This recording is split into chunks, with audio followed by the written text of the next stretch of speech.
Well, for more on this, I'm joined by David Miliband, President of the International Rescue Committee and a former UK Foreign Minister. Many thanks for joining us. So, as we heard there, the first UN aid convoy has finally crossed into northern Syria.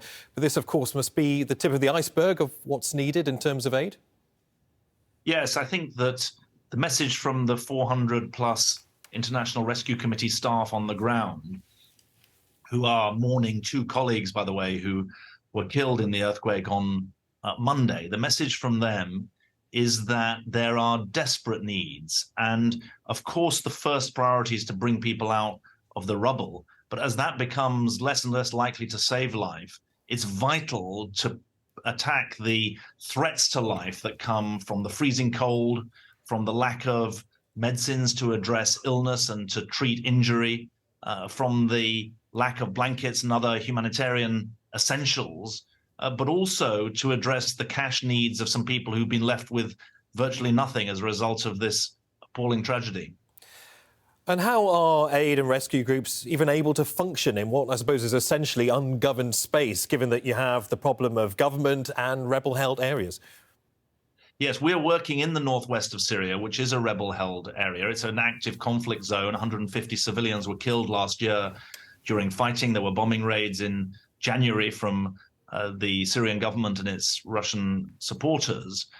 So our approach is very simple. We're a neutral humanitarian organization. We work with the local authorities in the northwest of the country. We can't rely on what are called cross-line deliveries of aid. That means cross-conflict line from the Damascus-held areas through into the northwest of the country. So we have to rely on the cross-border crossings, which come from north-south, that come from Turkey, and which are so impeded by the reduction in border crossings from 2 to 1 as a result of the gridlock in the UN Security Council, the Russian veto a couple of years ago. So our approach is very much to work with what we find. We employ local people. We're able to get on with our work without interference or corruption, and that's very important. And we're able to put money to good use, so the different aid appeals that are underway at the moment could be of real benefit to us in helping to expand our services, above all, of real benefit to our clients. Of course, geopolitically, there are huge sensitivities about getting aid into the country at all. I mean, Syria formally requested assistance from the EU 2 days after the earthquake through something called the EU Civil Protection Mechanism. But how will that work, given all the political tensions with the Syrian leadership? Well, the Syrian government has had 12 years to deliver aid into the northwest of the country. And as the UN Secretary-General reported in the discussion in January at the UN Security Council, that there's really been minimal cross-line aid. Now, there are people in government-held areas of Syria, Aleppo, for example, and some way to the west of Aleppo. They need help. And the second crossing that I was talking about, the Bab al-Hawa crossing, alongside the Bab al-Sawa crossing, that second crossing could be a real lifeline for those in need in the government-held area of Aleppo. So I think there is some joining up to be done here, but there shouldn't really be geopolitics in humanitarian aid. We're talking about survival being success for people, given the extraordinary needs that exist. And talking, of course, about survival, there are huge concerns now about a secondary crisis in both Turkey and Syria as people struggle without power, water and shelter in cold conditions. What's the response been like to that?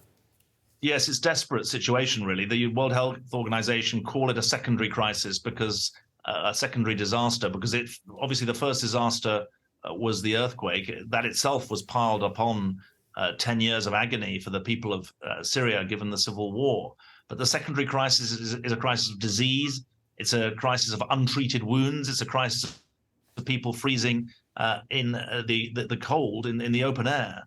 Now, 1.5 to 2 million Syrians are internally displaced from within the country and are in tented settlements. And you can just imagine the kind of exposure they have, given what the ravage that the earthquake has done across this part of the country.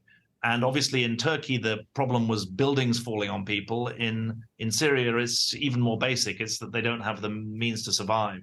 And so there are real needs, organized on the Turkey side, disorganized on the Syrian side, but both all human tragedies. I guess in many ways, when it comes to life in northern Syria, people have been looking the other way on conflicts elsewhere in the world. Is it your belief that what we're seeing unfold in Syria at the moment will potentially help galvanise international support for refugees and others in need going forward? Well, it's a cruel reminder that forgotten crises are not resolved crises. We talk in our emergency watch list for 2023, which Syria appears on, about a weakening of the guardrails against disaster. And that's against catastrophe. And that's precisely what's happened here. You can see that people living right on the edge, they've got very little to protect them when disaster strikes. And that's why it's such a catastrophe that it should happen in an area where the protections for people are so weak. And it's a cruel reminder that these forgotten crises are not resolved, and they do need the world's attention, however important is Ukraine or Afghanistan or the financial problems at home. David Miliband, President of the International Rescue Committee, many thanks for joining us. Of course, thanks a lot.